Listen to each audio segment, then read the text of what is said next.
Alors bonjour à tous, je vous remercie d'être présent, d'être aussi présent.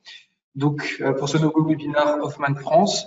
Donc je me présente, je suis Quentin Intersignal, le responsable technique, et j'ai le plaisir de co-animer avec Morgane Lorck et Pascal Galmicht, Morgane Lorck et Pascal qui vont se présenter dans un instant, ce nouveau webinaire sur les solutions de bridage.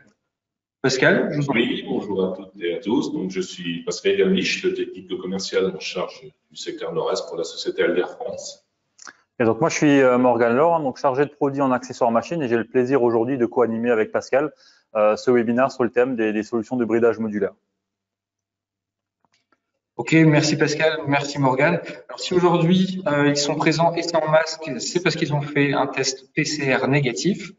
Donc on est ravis de les avoir avec nous. Donc je vous rappelle, vous allez rejoindre ce webinaire en mode écoute salle. N'hésitez pas à poser des questions tout au long du webinaire dans la fenêtre prévue à cet effet, ce que vous voyez à l'écran. Une partie questions-réponses sera prévue à la fin de ce webinaire.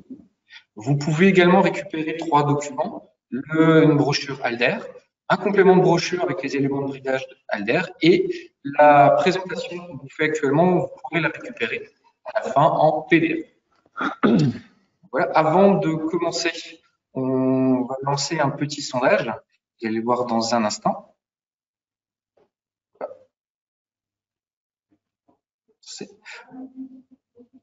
Ok, donc vous devriez voir un sondage. Donc, est-ce que vous êtes plutôt un utilisateur de solutions dédiées ou modulaires? Je vais vous laisser quelques questions, quelques instants pour y répondre.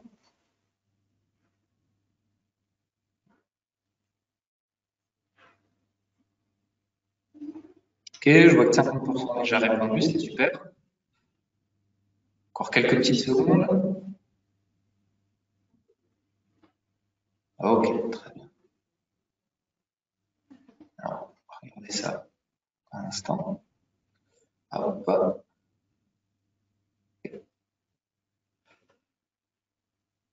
Ok. On va regarder. Donc, vous êtes à la majorité. Vous êtes sur les solutions dédiées. Ok. Mais écoutez, sans plus attendre, je vous propose qu'on continue, qu'on commence le webinaire. Pascal. Merci Quentin. C'est à vous. Oui, donc on va essayer dans ces 30-35 minutes de faire basculer un petit peu les 55-45 dans un sens plus intéressant pour le bridage modulaire. Donc on va commencer par une petite présentation donc, de la société Alder. C'est une PME familiale allemande qui est née en 1938, créée par Erwin Alder, pour fabriquer le maillet simplex qui venait de breveter.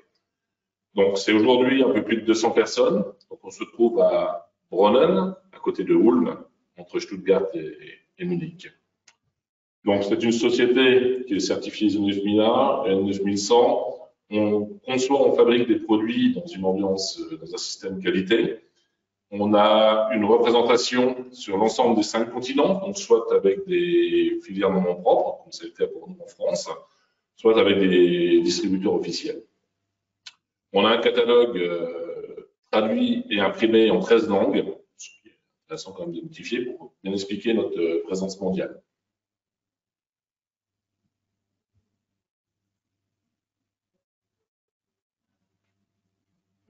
Voilà, donc l'ensemble de notre prestation, elle va de l'écoute très en amont des besoins du marché. On est un aide fabricant, en ce sens où on conçoit, on industrialise, on produit et on assure la logistique, donc soit de la distribution directe sur des clients OEM, soit de la distribution à travers de partenaires, comme la société Hoffmann aujourd'hui qui nous accueille. Donc aujourd'hui, notre activité se divise dans 4 grands types d'activités. Donc, tout ce qui va être éléments normalisés, éléments standards, une partie donc liée au bridage, notamment le bridage modulaire que l'on va voir un petit peu plus en détail aujourd'hui. L'activité première de la société, qui reste encore aujourd'hui une part importante, donc avec l'outillage à main, d'un côté les maillets avec la marque Alder, de l'autre côté les marteaux forgés avec Picard. Et une activité assez forte dans la partie aéronautique, mais qui reste des produits plus confidentiels, avec notamment des produits d'intégration. Et une 5e activité qui a un petit peu tendance à se démarquer aujourd'hui à partir des éléments normalisés, qui sont des solutions de levage que vous pouvez retrouver en lien à la fin de ce webinaire. Donc, la partie d'éléments normalisés, ce sont à la fois donc, des éléments standards mécaniques, aussi bien pour les machines et les outillages que pour le positionnement serrage pour le bridage, des éléments de manœuvre, et donc tout type de petites pièces de précision, de positionnement, donc en acier rectifié, en inox, en titane. Et donc aujourd'hui, c'est un peu plus de 12 500 références que l'on conçoit, que l'on fabrique, que l'on distribue, et avec la possibilité, en tant que fabricant, d'adapter les produits standards aux besoins des clients. Donc, dans ces éléments, on va retrouver des grands métiers, donc tout ce qui est poussoir à billes, solutions d'indexation, solutions de positionnement, la broche à billes, notamment la broche à billes de levage, une position de leader mondial technique avec une largeur de gamme et des solutions spécifiques. Et puis après, donc, tout type de pièces, comme des patins articulés, des pieds machines, des vis pression, un grand nombre de pièces qui servent à la visserie spéciale, souvent normalisée, qui est souvent notre standard, qui est devenu la norme. Donc, on va retrouver aussi des éléments donc, pour le bridage et le serrage. On va les voir un peu plus en détail tout à l'heure. Donc, toute la partie bridage-serrage, avec les parties modulaires, les éléments standards pour bridage-serrage, des solutions en 1.0 et d'autres choses, dont on ne parlera pas aujourd'hui, mais vous pouvez les retrouver sur notre catalogue. Et donc, toute une partie de pièces donc, aéronautiques avec des choses dans le standard NASM, comme notre offre de broche à billes. Et puis après, un grand nombre de pièces spécifiques, soit donc, qui peuvent être directement avionnables, et une grande partie d'éléments spéciaux pour les outillages, pour les gens qui travaillent autour de l'aéronautique. Donc, pour réaliser ces pièces, voilà, donc on a un certain nombre de certifications. Donc, on a certifié ISO 29100, les appareils 21G, ce qui nous donne une certaine délégation de la conception jusqu'au soutien après la vente pour des pièces avionnables. Vous pouvez retrouver toutes nos différentes activités, toutes celles dont on ne parlera pas aujourd'hui, donc sur notre nouveau site internet www.alder.fr. Je vous invite à mettre dans vos favoris. Voilà, donc aujourd'hui, on va parler un petit peu plus spécifiquement donc, de cette partie-là, donc les systèmes de bridage modulaire, avec d'un côté des systèmes à rainure, de l'autre côté des systèmes à trous. Aujourd'hui, on apprendra un petit peu plus d'importance au système rainuré, en ce sens où il permet une plus grande facilité de positionnement, que ce soit pour les points de référence comme pour les points de serrage, pour des pièces un petit peu complexes. Le système à trous fonctionne à peu près de la même façon, sauf qu'il ne permet pas on a un pas qui est fixé par la plaque de base, qui ne permet pas de toucher tous les points. Donc après, il faut utiliser des éléments intermédiaires pour pouvoir faire le même type de précision que le système à rainure. Donc, on va faire une approche globale, donc que ce soit le système à trous ou le système à rainure. Donc, ça se constitue toujours un peu de la même façon. On va travailler sur une plaque de base, sur un élément de base qui peut être une plaque, qui peut être des plaques montées sur des équerres, des plaques montées sur des cubes. Enfin, c'est le système sur lequel on va venir positionner des éléments de construction ou des points de référence ou des points de serrage. Donc, de cette plaque-là, on va monter sur le troisième axe avec des éléments de construction. Et on va venir mettre des points de référence ou des points de serrage qui sont des éléments standards que l'on va retrouver dans notre offre, mais qui peuvent être d'autres éléments qui sont compatibles avec la rainure montée, qui peuvent être ceux que vous possédez déjà ou ceux que vous pouvez trouver dans le catalogue Hoffmann, par exemple. Effectivement, donc le client qui est déjà équipé avec des solutions normalisées peut, dans son étude, effectivement partir sur une plaque modulaire et y adapter des éléments qu'il a déjà en sa possession ou rajouter par la suite ou améliorer ses montages existants. Tout à fait. On a une des gammes les plus larges donc en éléments standards de positionnement et de bridage. On a la gamme la plus complète d'éléments de construction pour des systèmes à rainure. Donc effectivement, vous trouverez tout ce dont vous avez besoin dans notre offre. Vous trouverez aussi donc d'autres. Vous aurez la possibilité d'utiliser vos éléments standards à partir du moment où vous êtes capable de les mettre sur des systèmes à rainure, des lardons, du positionnement ou du serrage.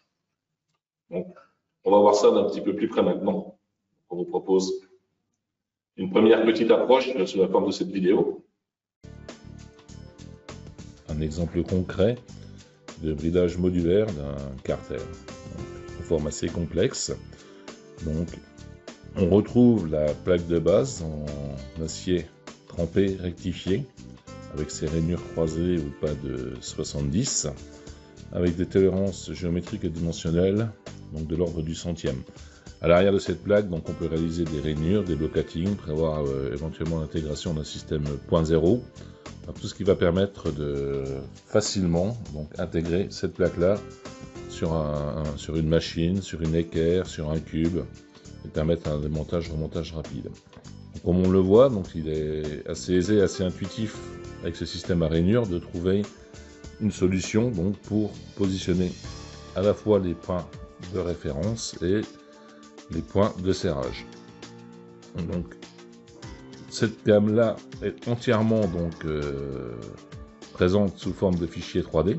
Donc, au moment de la partie étude, soit vous réalisez l'étude auparavant, donc en concevant, comme vous le feriez pour un montage dédié, donc un montage 3D, bien sûr, il faut faire un travail de méthode, définir les OP, comme pour un montage classique. Donc, soit vous passez par une première phase où vous cherchez des solutions directement avec le montage, de façon pratique, soit vous faites une préétude et vous concrétisez donc avec le montage. Donc avec un avantage, c'est qu'on utilise des éléments standards qui sont tous présents sous forme de fichiers 3D dans la bibliothèque STEP. Donc ici, comme vous le voyez, donc l'ensemble des éléments ils sont finalement serrés avec des lardons, donc des écrous hantés, des lardons de positionnement pour les points de précision. Donc ça permet de réutiliser éventuellement donc, des éléments donc, que vous possédez déjà. Donc, on a toute une gamme d'éléments qui permettent de trouver une réponse à l'ensemble des besoins. Donc des éléments standards de positionnement, des butées, des cymbalots, des éléments standards de serrage, plus tous ceux que vous possédez déjà qui sont éventuellement utilisables ou réutilisables sur ces principes modulaires. Donc ici on voit qu'on a assez aisément donc, trouvé une solution pour mettre en référence, positionner, serrer les pièces avec d'un côté des vérins spécifiques, de l'autre côté une bride année, coulissante, et on y a rajouté donc deux éléments anti-vibratoires qui feront l'objet de la prochaine vidéo où vous verrez un petit peu donc comment on peut améliorer son montage avec des solutions anti-vibratoires. Et juste avant de continuer, on va faire un deuxième petit sondage. Voilà, vous devrez voir à l'écran. Donc, est-ce que vous avez déjà pensé à intégrer des solutions standardisées pour améliorer vos montages dédiés? Ouais, je vais vous laisser quelques petites secondes pour y répondre.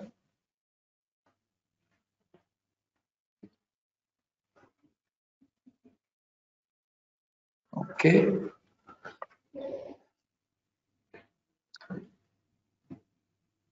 Encore 5 petites secondes pour que tout le monde puisse y répondre. On va pouvoir continuer. Parfait.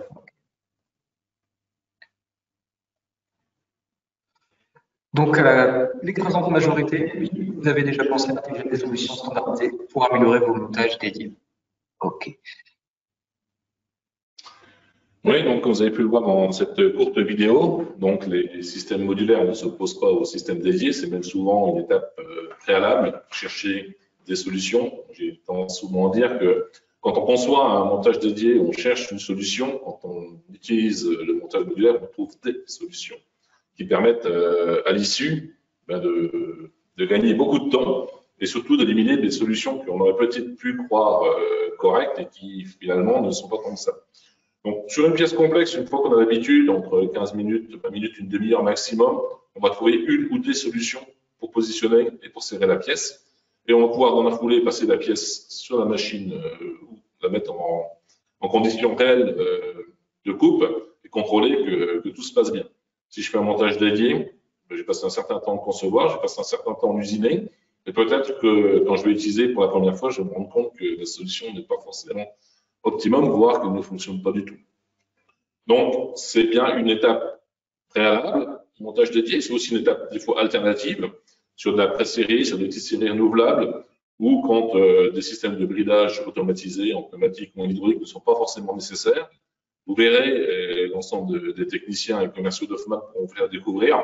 On a des solutions de bridage manuel, des vérins qui permettent d'aller très très vite et qui, de temps en temps, si on tient bien compte de tout le temps, ben, sur des petites choses qui reviennent en série renouvelable, ça peut être une solution même pour la série. Voilà. Donc on va revenir un petit peu donc, sur les différentes choses qui composent le bridage modulaire. Donc d'entrée de jeu, donc les éléments de base. Donc les éléments de base, ce sont des plaques. Ces plaques, elles peuvent être de section rectangulaire, elles peuvent être suivant des plans de pose normalisés pour la palettisation, elles peuvent être de section ronde, Elles peuvent avoir des dimensions standards de notre catalogue, mais elles peuvent être aussi réalisées selon vos besoins. On voit qu'entre deux plaques rectangulaires, il existe des solutions pour faire de l'extension. Donc, dans tous les cas de figure, il s'agit de plaques donc, qui sont réalisées en acier donc, pour être traitées, donc en acier dur, qui sont rainurées, qui sont traitées et rectifiées. Donc, c'est un assez long travail. Ça pèse assez lourd. Si vous voyez la plaque qui est juste devant nous, elle pèse 95 kg. La plus grosse plaque en 630 par 500 pèse 120 kg. Parce que ce sont des éléments qui vont nous permettre de venir brider des pièces en matériaux durs et d'encaisser des conditions de coupe assez importantes. Donc, contrairement à ce que certains pensent des fois, le montage modulaire, c'est pas dédié à des pièces en alliage léger. La majorité des pièces que l'on passe sont des pièces en inox et en titane. Donc justement, ce type de montage, alors, contrairement à ce qu'on pourrait croire, c'est vraiment pour utiliser tout type de matière, mais également peut être accouplé avec d'autres plaques pour agrandir les dimensions, pour s'adapter vraiment aux besoins ponctuels d'une série à faire. Et on peut faire ça pour du prototypage, mais aussi pour des séries récurrentes qui reviennent, comme on l'a dit avant, de manière voilà, répétitive dans les cycles de production. Tout à fait. Et donc, même si on fait un montage dédié dans le cours de vie de la pièce, donc les phases de prototypage, les phases de test série, mais aussi peut-être dans 10 ans, dans 15 ans, dans 20 ans, quand il y aura des pièces de rechange à faire, il suffira de ressortir le plan du montage qui avait été créé pour les pré-séries, de reconstruire le mécano, et on est reparti en quelques temps. Une demi-heure, une heure, on est reparti, on peut résiner des pièces de rechange. Donc tout l'avantage d'utiliser des systèmes normalisés où on n'a pas de problème de réappro, de pièces de rechange, de casse, d'usure dans le temps, on peut très simplement se réapprovisionner pour remplacer en tout cas une partie du montage qui peut être usé ou cassé. Tout à fait, ou s'il y a des aléas à un moment dans le cycle de vie de la pièce, il faut produire rapidement quelques pièces supplémentaires. S'il faut continuer de produire des pièces pendant qu'on intervient sur un montage dédié, on peut reconstituer le montage qui va servir à faire une pré-série et repartir pour une phase de dépannage. Donc, ce qui est important aussi, c'est que, donc, comme ça a été dit dans la vidéo, sur la face arrière de ces plaques, on peut mettre des locatings, on peut y mettre des rainures de positionnement, on peut y mettre des systèmes 0.0. Est-ce que ça peut s'adapter à tout type de système 0.0 Oui, des nôtres, comme ceux qu'on peut avoir dans votre catalogue ou ceux que le client peut utiliser. Le client possède déjà. Donc, après, on a notre standard avec des pièces disponibles. Si vous voulez des usinages spéciaux, il faut juste faire une demande et ça va allonger un petit peu le délai, le temps qu'on fasse les usinages que nous avez demandé. D'accord. Ça peut permettre éventuellement aussi sur des pièces de grande dimension de venir poser des plaques sur une grande équerre ou sur un grand cube et de retrouver des rainures pour faire du positionnement du serrage dans l'endroit où on en a besoin. Faire un espèce de patchwork sur une grande équerre ou sur un grand cube. Okay. Voilà. Donc ces plaques, elles sont précises, de l'ordre du centième, aussi bien en dimensionnel qu'en géométrique. Il existe une version dite Eco, où les pièces sont finies en surfaçage et ne sont pas traitées. Dans la même matière, pour le coup Dans un acier dur. C'est sensiblement moins dur et moins précis que la version standard. D'accord. Bon, c'est quand même une belle alternative aux solutions en trous. Quand on veut peut-être faire un petit peu de multiplication des plaques ou pour faire des essais où on vient faire une prise d'origine pièce sur la machine et où on n'est pas forcément obligé d'avoir le même degré de précision. Voilà pour les éléments de base. Donc on peut continuer. Donc, voir qu'effectivement, on peut mettre des plaques sur une équerre, des plaques sur un cube, faire différentes formes. Ça, après, vous laisserez voir dans le catalogue et puis aussi donc, avec les visites des techniciens et des commerciaux. Donc, parfaitement adapté à tout type de machine, aussi bien sur du 3 axes horizontal que sur du vertical. Sur tout type de machine, on a vraiment des éléments de construction qui permettent de créer aussi des équerres et qui permettent de faire des images en face. Donc, il n'y a pas de souci. C'est suffisamment de solutions pour trouver une solution en fonction de ce que vous faites. Donc ici, on va voir passer un certain nombre d'éléments de construction qui permettent de venir positionner, de débuter, qui permettent de faire, on a des équerres, des baies, des tasseaux, des rames de précision, des solutions pour le positionnement. Donc, on trouve peu de quoi faire dans l'autre standard avec des traces. Ce sont toujours des pièces en acier rectifiées et on a des mètres de précision en appuyant des pièces de ce système de... Et tout ça, après, est vraiment réutilisable pour un montage, mais aussi peut être piloté et revenir sur un montage autre pour une autre solution, grâce à toute cette gamme de produits variés en termes de dimensions et de choix de produits. Tout à fait. C'est l'avantage de la chose, c'est qu'il y a un certain nombre de plaques et un certain nombre d'éléments de construction. On va pouvoir, à chaque fois que la solution soit précise, redémonter et refaire notre pièce dans la foulée. Donc, c'est un investissement qui va permettre de passer énormément de pièces et de gagner aussi énormément de temps cherchant des solutions. Une partie des éléments de construction peuvent être aussi amenés à être utilisés comme des éléments standards pour compléter des montages dédiés. Oui. Donc après, on va retrouver un certain nombre d'éléments standards qui vont permettre à la fois de faire du positionnement, de faire du serrage, de faire de l'anti-vibration. Donc ça, c'est pareil. Vous pouvez visiter le chapitre 3 de notre catalogue, il est assez étoffé. On a une large gamme de produits qui sont à la fois utilisables sur nos systèmes modulaires, mais qui sont aussi utilisables directement sur les tables de machines ou sur le montage dédié. Et on retrouve aussi beaucoup d'éléments de bridage, par exemple, dans le catalogue Hoffman, dans le chapitre 37, où on retrouve tout ce qui est bride, appui, tasseau, écrou, et qui complète parfaitement votre gamme de produits pour constituer un ensemble avec, par exemple, les anti-vibratoires et ce genre d'éléments de construction avec les brides et les butées. Oui, tout à fait. Nos éléments que vous êtes d'accord, ce sont des éléments standards, voire normalisés, que l'on retrouve aussi dans plein d'autres marques, que vous retrouvez directement dans votre catalogue. C'est vraiment quelque chose qui s'est démocratisé et notre standard est devenu la norme. Voilà, donc on continue ici sur tous ces petits éléments standards pour la partie positionnement et serrage. On peut trouver des solutions basiques, des solutions plus techniques, des solutions qui peuvent être utilisées en complément. Donc, notamment, même si vous faites un montage dédié, vous aurez besoin de points de référence, de points d'appui, donc des butées, des cymbalots, des vis de pression, c'est des choses qui vont être utilisées aussi bien sur le dédié que sur le modulaire. Donc après, pour le serrage, vous allez retrouver différentes pièces, donc sur tout ce qui est profil en T, des écrous en T, des écrous de positionnement, des rondelles pour les KG, pour faire des montages de construction, la rondelle portée-sphérique, toutes ces petites choses très standards qui, pour la majorité, quand même, est légitime pour ce système modulaire-là. Et puis donc après, vous pouvez utiliser ce type de pièces qui provient d'ailleurs. Donc pour le serrage, la partie verte, donc là, il y a beaucoup de choses à dire, donc je vous invite à prendre contact avec vos techniciens à la documentation pour découvrir cette gamme de produits et peut-être ces alternatives parce qu'elles sont mises en place très rapidement. On a des systèmes guidés, un peu différents de ce qu'on trouve basiquement sur des systèmes qui ressemblent plus à du bridage traditionnel. Mais bon, ça mérite d'être testé, présenté, essayé. Exactement. Voilà, et puis après, donc, on a différents systèmes de bride et de hausses pour pouvoir trouver à chaque fois la bonne hauteur pour pouvoir venir toucher les points de serrage là où c'est nécessaire, en fonction de la complexité de la pièce.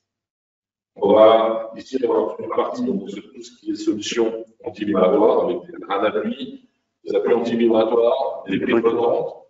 Qu'on retrouve ici également sur ce montage dédié. Ouais. Tout à fait. Donc, ça va faire l'objet d'une petite présentation juste après. Et après, ce sont des produits qui sont très couramment utilisés sur des montages dédiés, qui peuvent permettre, quand vos conditions de coupe évoluent aussi, de venir amener une touche complémentaire et donc soit pouvoir usiner plus vite, soit pouvoir sortir des meilleurs états de surface, par exemple, ou le tolérance géométrique aux mêmes conditions. Voici une vidéo explicative sur les brides flottantes. Les brides pour mettre en butée et brider des points surdéterminés ou supplémentaires. Particulièrement adaptées au bridage de pièces à usiner avec des formations minimales. Par exemple des nervures, des moulures et des languettes. Ceci afin d'accentuer la tenue des pièces bridées et de limiter les vibrations. On positionne d'abord la bride sur un élément de construction, qui peut varier la hauteur grâce à sa large gamme de produits. On approche la bride de la zone acérée. La hauteur d'appui et la plage de pivotement sont entièrement réglables via le corps et les deux vis, comme on peut le voir sur l'image. Quelques tours de clé et c'est fait. La bride comporte des ressorts, ce qui permet à la bride flottante de venir en appui par le dessous avec une légère pression. Ensuite, le bridage et le blocage de l'appui se fait de manière simultanée, ceci étant adapté aux pièces à usiner robustes ou de grandes dimensions. Dans ce cas, la bride est encore flottante, puis elle est simultanément serrée et bloquée. Et voilà, la pièce est maintenant serrée. Ensuite, on desserre et la pièce est libérée. On peut ensuite tourner la bride pour dégager la zone de serrage. Ensuite, dans la gamme bleue, adaptée pour les pièces plus sensibles, le bridage et le blocage de l'appui se fait dans ce cas-là de manière séparée.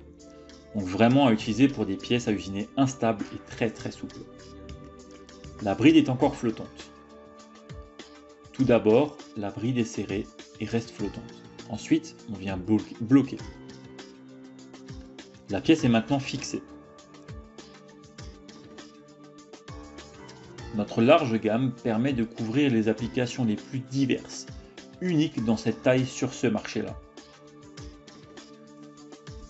La version avec bridage et blocage de l'appui combiné, donc la gamme rouge, existe en 3 tailles, M12, M12 compact et M16, avec des forces de 8 à 25 kN.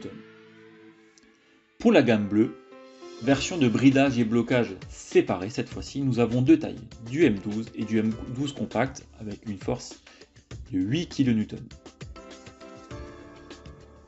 Nous avons, pour compléter cette gamme-là, un large choix de morts de serrage interchangeables de manière rapide et facile. Il suffit en quelques tours de clé de remplacer la mâchoire par une plus adaptée par rapport à l'application.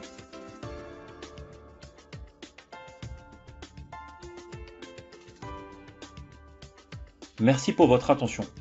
Et maintenant, à vous de brider.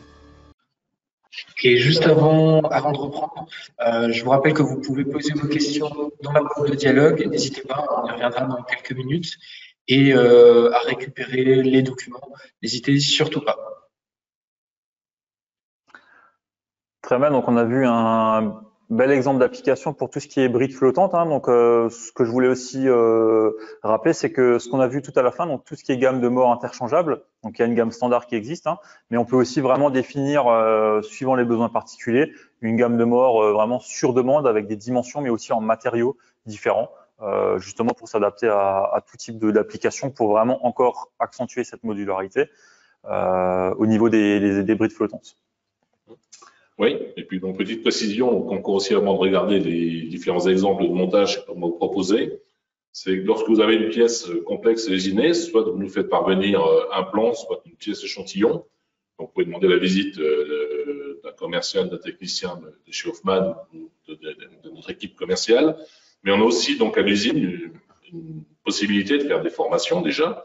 Donc si vous voulez utiliser ça de façon plus régulière, de venir découvrir. Dans nos salles de formation, l'avantage, c'est qu'on va avoir une grande quantité de tout ce qui existe.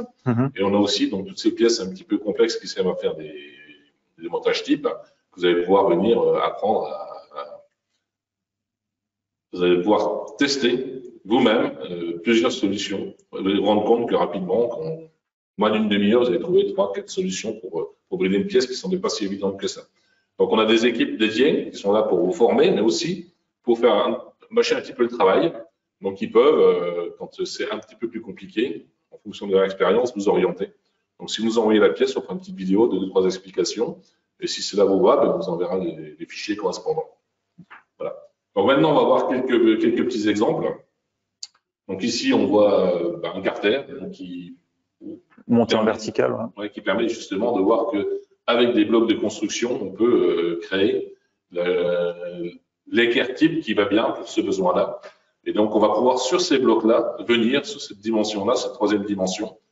Donc, toujours dans le système de rainure, trouver donc la position exacte pour l'élément de référence, pour la butée, et pour le point de serrage donc, qui vient en face. Donc, ces moyens de construction-là, ils sont toujours en acier trempé, ils sont durs, ils sont précis et ils permettent, quel que soit l'axe, quelle que soit la difficulté de la pièce, ou le nombre de passes ou d'opérations que vous pouvez les réaliser, on va pouvoir générer des zones de dégagement par rapport à une équerre plane. Donc, par exemple, typiquement, cette pièce-là pourrait être aussi adaptée en vertical pour travailler sur un centre d'usinage avec une broche horizontale, si on veut accéder, par exemple, à ces phases d'usinage. Tout à fait. Si on imaginait qu'il y avait une opération à faire sur le fond de la pièce, on pourrait repasser par derrière parce qu'on sera dégagé. Donc, c'est aussi l'avantage de pouvoir assembler dans toutes les dimensions avec les blocs de construction.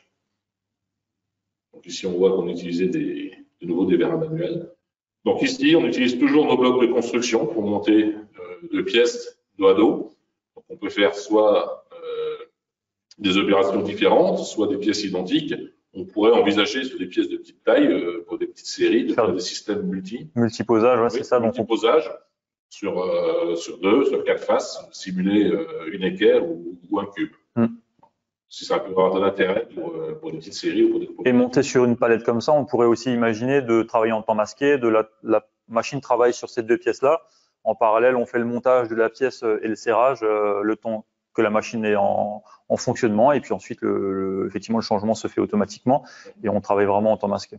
Voilà, pour peu qu'on ait mis un système 0.0 à l'arrière et un système de bridage et de levage rapide avec nos broches de levage, vous pouvez effectivement très rapidement charger, décharger la machine et faire des opérations de montage, démontage en temps masqué.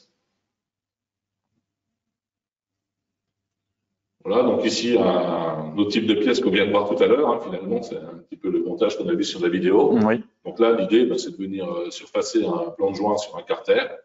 Donc on a à la fois des formes assez complexes, on voit qu'on a trouvé assez aisément comment positionner et serrer, et comme on a des parois un peu fines, on est revenu ajouter donc des systèmes anti-vibratoires avec un terrain d'appui et des brides flottantes. Des brides flottantes, ouais. On est comme sur un matériau relativement souple, on a mis une bride bleue, donc avec serrage séparé.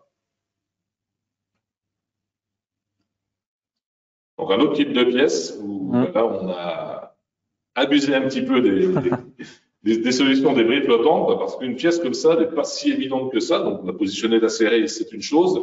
Être capable de l'usiner sans vibration au vu d'épaisseur, sans recours aux brides flottantes, c'est compliqué. Il y aurait un seul système qui pourrait éventuellement brider ce type de pièce, mais le client n'étant pas équipé, s'il possède déjà des éléments de base et de construction, il peut très aisément effectivement se concevoir ce montage modulaire qui va parfaitement répondre aux besoins. Tout à fait. Et puis bon, si on a découvert que comme ça de formes et de dimensions variées, effectivement, on va pouvoir adapter à chaque fois donc, le système, repositionner, mais utiliser les mêmes composants de base.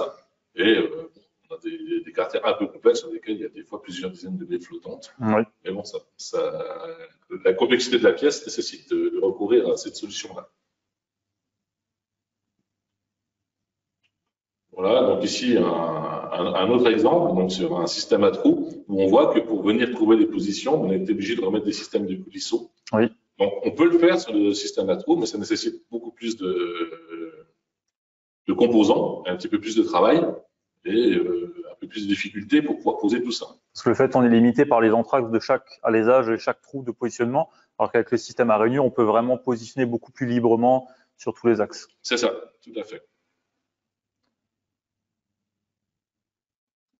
Donc là, un autre exemple toujours à réaliser donc sur une plaque à trous, où on a dû recourir au même type d'astuce. Avec un montage en équerre où on peut effectivement, on le voit pas, mais on imagine derrière la deuxième pièce pour faire la même opération ou l'opération suivante. Tout à fait.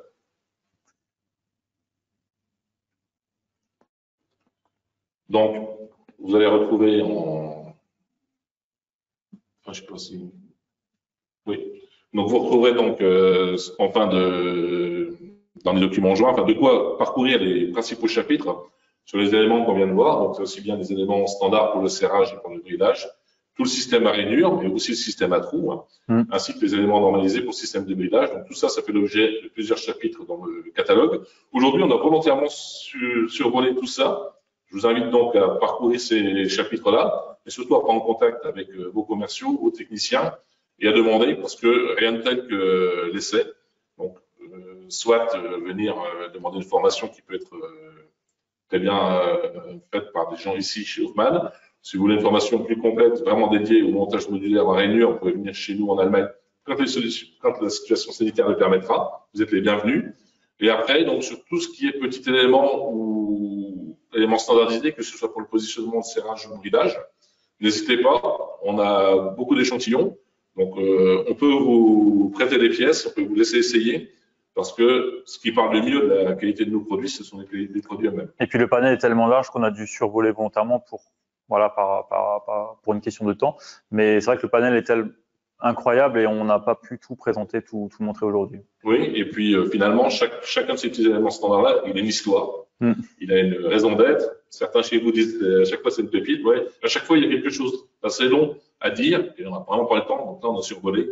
On a vu qu'il y avait des éléments de base, des éléments de construction, des éléments standardisés ou normalisés. Maintenant, on vous invite à les découvrir dans le catalogue et puis au travers de rendez-vous avec les commerciaux. Ok, merci beaucoup Pascal, merci Morgane. Alors on va passer aux questions-réponses parce qu'on a déjà quelques questions, un petit peu. Alors la toute première, peut-on intégrer des pinules pour dégauchir le montage? Pardon, genre petit souci de micro. Je disais merci Pascal, merci Morgane. On va attaquer tout de suite la partie questions-réponses. On a déjà pas mal de questions, donc on va essayer de répondre à tout ce qu'on peut dans ce laps de temps. Donc la première est, peut-on intégrer des pilules pour dégauchir le montage? Alors, moi, je pense qu'une pinule peut être utilisée pour dégaucher, oui, après un palpeur 3D.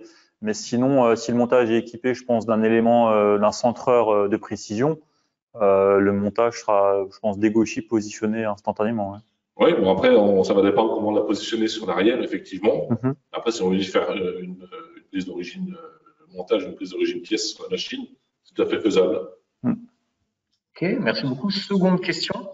Y a-t-il d'autres systèmes que votre solution V70 et V70 Eco qui puissent utiliser vos éléments de construction?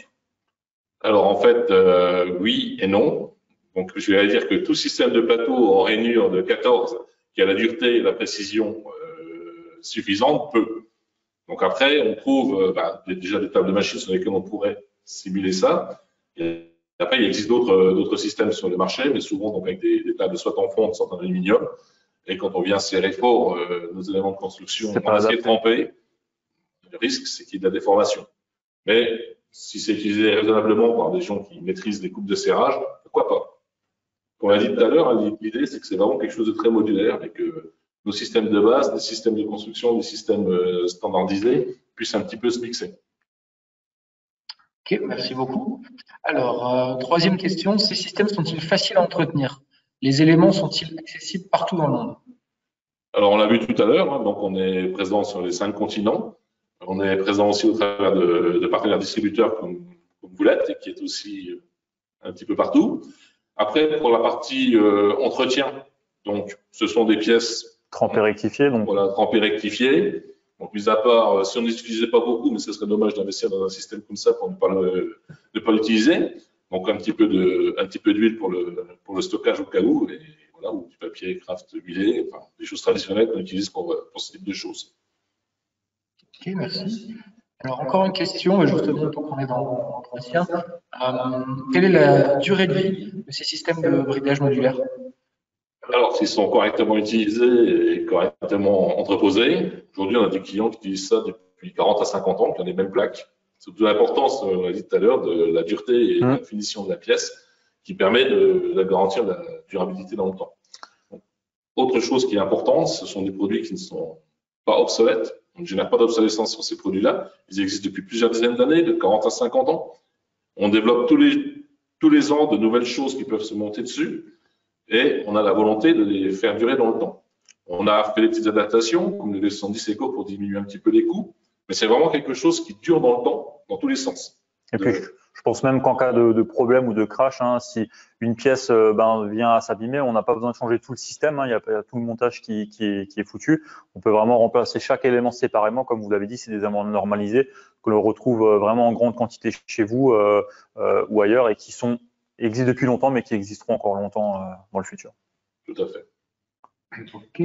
Alors justement, je vais prendre une question qui est un petit peu liée à ça, là dans le panel de questions qu'on a. Donc, s'agit-il d'un programme du passé ou continuez-vous à développer des éléments de construction et des solutions standardisées pour ces systèmes de bridage modulaire? Oui, c'est ce qu'on a dit tout à l'heure. On vient finalement d'apporter la réponse là, mais effectivement, c'est quelque chose qui est là depuis longtemps, qui est là actuellement et qui sera encore là longtemps. Et au fur et à mesure qu'il y a des choses nouvelles dans notre programme ou dans les façons de faire qui viennent s'ajouter, on voit bien sur les solutions anti-vibration, elles sont arrivées quelques 30 ans ou 40 ans après le tout début du modulaire. On intègre aujourd'hui éventuellement des solutions pour faire de la connexion. Donc, ce sont des éléments standards de points de référence sur les positionnements où on peut, avec des systèmes radio ou des Bluetooth, on peut venir aussi intégrer ces éléments dessus. Donc, effectivement, c'est quelque chose qui peut évoluer, qui peut migrer vers l'industrie 4.0. Tout dépend de ce que vous mettiez comme composant standard dessus. Ok. Alors, je vais prendre encore la dernière question pour être sûr qu'on reste dans le timing. On ne manquera pas de répondre à toutes les questions, à revenir vers vous par mail, il n'y a pas de souci. Alors, il y a encore un petit peu dans le thème, mais avec une petite nuance. Donc, les solutions de bridage modulaire sont-elles toujours proposées? Dans le futur, peut-on envisager pour des projets sur le moyen et long terme? Alors oui, donc comme je l'ai dit, dans la stratégie, dans la philosophie d'Alder, on ne génère pas d'obsolescence. On ne supprime pas des éléments parce qu'ils sont difficiles à réaliser ou parce qu'il y aurait des solutions moins chères éventuelles. Donc, les produits ne disparaissent pas, ils continuent d'exister. Et puis, ce sont des choses finalement assez communes dans l'industrie mécanique. Donc, si pour une raison ou pour une autre, à un moment, quelque chose devenait ne plus être présent, vous pourriez toujours continuer à cuisiner vous-même des choses qui puissent vous apporter des réponses. L'idée, c'est aussi que, on l'a vu pour la réalisation. Quand vous faites votre montage modulaire ou quand vous réutilisez des éléments standards de ce programme-là, tout existe en fichier 3D sur le catalogue, sur le site, excusez-moi. Donc, vous pouvez tout télécharger. Donc, dans le pire des cas, si un jour quelque chose venait à disparaître, il en restera toujours la source. Donc, il n'y a pas de crainte à avoir sur le fait que ça dure longtemps. Et c'est même fait pour, notamment pour les gens qui bossent dans l'aéronautique, qui s'engagent sur 40, 50 ans de disponibilité de pièces. L'intérêt, c'est qu'ils vont pouvoir conserver tous ces éléments-là et reconstruire le montage. Je ne le garantis pas et je ne suis pas sûr que ce soit si évident que ça de gérer des dizaines, voire des centaines, voire des milliers de montages dédiés qui ne ont pas servi pendant 30 ou 40 ans le jour où il faut refaire une pièce. Donc, effectivement, on n'est jamais à l'abri que quelque chose un jour s'arrête, mais il y a quand même déjà aussi un tel volume de ces éléments-là en utilisation que c'est quelque chose qui ne va pas se perdre avant des décennies. Alors j'en profite juste, je vois qu'un de nos participants est assez actif, donc au niveau des questions, je vais me permettre vraiment cette dernière question et après on fera tout par mail. Peut-on intégrer des canons de jauge pour faire la mesure au comparateur? On peut intégrer tout ce qu'on veut à partir du moment où on sait le mettre sur un écran entier, un lardon, où on sait le positionner. Donc si on sait utiliser un de nos têtes de positionnement, un de nos lardons de positionnement, ou un écran entier pour le fixer, oui, on peut y ajouter ce que l'on veut. Ok, super. Merci beaucoup, Pascal, pour vraiment cette dernière question. Alors, Pascal, Morgane, je vous remercie pour cette présentation qui a été très claire et qui nous a permis de voir que les solutions de bridage modulaire sont toujours autant d'actualité. Comme dit, si vous avez d'autres questions par la suite, n'hésitez pas à contacter Morgane Laure, la société Alter. Vous avez les contacts sur votre localisation. Ils tiennent à votre disposition pour y répondre. À la fin de ce webinaire, vous allez avoir une petite enquête qui vous prendra que quelques secondes, donc je vous invite à y répondre, c'est très utile pour nous. Je vous invite également à suivre sur les réseaux sociaux et Facebook pour que vous soyez avertis des prochains webinaires et de vous y inscrire. Pascal, Morgane, je vous laisse le mot de la fin. Écoutez, moi, c'était un réel plaisir avec Pascal aujourd'hui. Donc, on a débuté ce partenariat il y a quelques temps déjà. Et cette étape était vraiment importante, je pense, pour nos deux sociétés, vraiment de montrer ensemble une solution complète sur le bridage et le modulaire. Et merci à vous d'avoir participé à ce webinaire en espérant pouvoir soit vous rencontrer ou vous écouter par téléphone. Oui, bien, merci de nous avoir accueillis aujourd'hui. Donc, comme vous l'avez vu, il y a énormément de nos éléments standards que vous pouvez aussi très facilement sourcer au travers d'Hoffmann. Donc, je vous invite à télécharger le catalogue, à le parcourir, à interroger les commerciaux, les techniciens sur vos secteurs respectifs. Vous pouvez retrouver aussi donc un certain nombre d'informations sur notre page LinkedIn Alter France SAS. Donc, je suis assez présent sur ce réseau-là aussi. Donc, si vous voulez vous joindre à mon réseau, me suivre, il n'y a aucun souci. Et on sera toujours disponible au travers des techniciens, des commerciaux de chez Hoffmann et de notre équipe commerciale pour vous apporter des réponses sur ces sujets-là ou sur tous les sujets que vous pouvez retrouver dans notre catalogue. Encore un grand merci pour cet accueil. Merci beaucoup. Merci à vous. Très bonne journée et à très bientôt pour d'autres webinaires. Au revoir.